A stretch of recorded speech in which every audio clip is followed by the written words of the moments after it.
Gets foundation के chairman Bill Gates ने बदनाम जमाना मुजरिम जेफरी एप्स्टेन के साथ अपने माजी के ताल्लुकात पर फाउंडेशन के अमले से बाकायदा मुआफ़ी मांग ली है। उन्होंने एतराफ़ किया है कि उनके 2 रूसी ख़वातीन के साथ ज़ाती ताल्लुकात रहे हैं, जिसकी वजह से उन्हें अब शर्मिंदगी का सामना है। बिल गेट्स ने वाज़े किया कि एप्स्टेन के साथ उनकी मुलाकातें महज फलाही कामों के लिए फंड्स जमा करने के सिलसिले में थीं, ताहम अब उन्हें एहसास हुआ है कि एप्स्टेन जैसे शख्स के साथ वक्त गुजारना एक बड़ी गलती थी।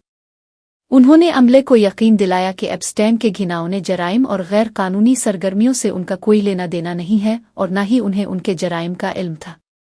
बिल गेट्स ने एतराफ़ किया कि इन ताल्लुकात की खबरों ने फाउंडेशन के वक़ार और काम को मुतासिर किया है, जिसके लिए वो दिल से माज़रत ख़्वाह है। उन्होंने मज़ीद कहा कि वो मुस्तक़बिल में अपने ज़ाती और पेशा वराना फ़ैसलों में ज़्यादा एहतियात बरतेंगे ताकि इदारे की साख बरकरार रहे। मीडिया रिपोर्ट्स के मुताबिक ये इंकिशाफ़ात एक ऐसे वक्त में सामने आए हैं जब आलमी सतह पर एप्स्टेन की फ़ाइलों से मुताल्लिक़ नई तफ़सीलात मंज़र आम पर आ रही है। बिल गेट्स ने इस बात पर जोर दिया कि उनका तमाम तर मरकज़ अब भी आलमी सेहत और गुर्बत के ख़ात्मे जैसे मिशन पर है और वो इसके लिए पुरज़्म है।